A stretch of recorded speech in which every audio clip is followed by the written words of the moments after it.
Hello everybody, my name is Anju Esther Balakrishnan. I'm an intern of LEXIS and Company, and I'm here to talk about the relevancy of character under Indian Evidence Act. We must have all heard the saying, the first impression is the best impression. However, when I particularly heard the saying, I had a lot of questions in my mind, because what if a particular person acts in a particular way in order to impress you, but that is not their true behavior, that is not their real character?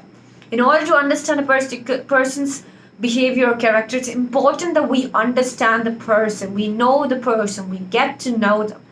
So, doesn't the saying completely contradict the particular saying, the first impression would always be the best impression, rather than actually saying that it takes time to make a best impression? When it comes to law, let's see about how relevant the character of the accused is.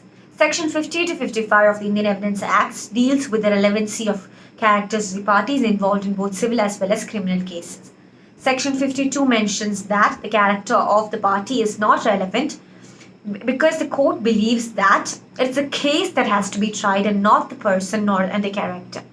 Hence, it is believed that the plaintiff nor the defendant can provide evidence related to their behavior or the character in order to prove or to show it was probable or improbable to do a particular act. The character of the parties become relevant only when it appears from the facts that was already considered to be relevant. However, Section 55 of the Indian Evidence Act mentions that the court must take note of the character of the plaintiff when it affects to the amount of compensation or damages that can be provided to him. Which basically means that if it is proved that the plaintiff has a bad character, then the particular amount that would be given to him as compensation can be affected. In cases of defamation or breach of promise, we can see that if it is proved that the plaintiff was a person who possessed bad character, it would affect in mitigating the amount of compensation provided. However, the same criteria is not relevant when it comes to the character of the defendant. Section 53 mentions that the good character of the accused is quite relevant in criminal proceedings.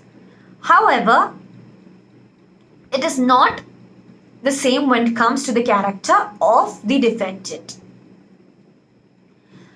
The bad character of the accused is irrelevant and only becomes relevant when the accused provides evidences of his good character. The bad character of the accused can be the fact and issue in some cases, and in such situations it's important that the characters are analyzed and proved. When it comes to the witnesses, the creditworthiness of the witnesses is highly relevant, and Section 155 proves or shows how to prove the creditworthiness of the witness.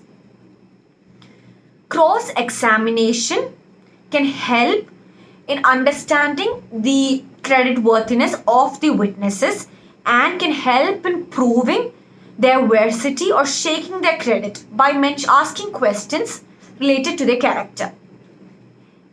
It must be proved in front of the court that the witness is not coerced or threatened or promised anything in order to provide the particular statement or to provide this particular evidence, and their evidence is trustworthy and can be used for the case, which basically means that the creditworthiness of the witness is highly relevant and the character of witnesses is highly relevant.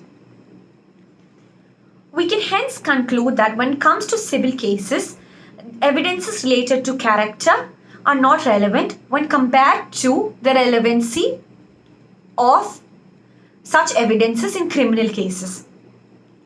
However, I particularly believe that judging others on the basis of their personality or their character or on the presumptions that we carry of how they may be is not quite reasonable, because As a person who judged other people myself, we can be wrong. Our judgments can be wrong. A person who we assume to be nice might not actually be a nice person, and vice versa. Rather than concentrating upon one's reputation, I believe that we should focus on the disposition of the people, because reputation is something that is made upon the basis of other people's opinion or behavior, while disposition is something that's based upon your own character, your own attributes, your own behaviors, the way that you are in real life. It's important that we understand the disposition of people rather than just concentrating upon the reputation, because a person who we consider to be really, really good may make wrong choices, and the person that we believe might have a bad character can make good decisions that may actually help someone or save somebody's life.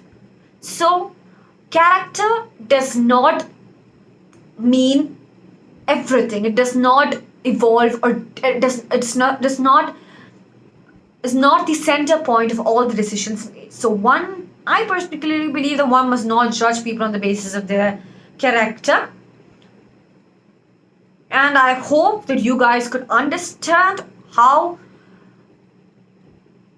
character is relevant when it comes to Indian Evidence Act, and I hope this video was useful. If you liked the video and if you understood the relevancy of character under Indian Evidence Act, I hope you like and subscribe the channel in order to get more videos or articles related to law, related to different topics in law. Thank you for your valuable time, and I hope you understand. I hope you have a wonderful day ahead.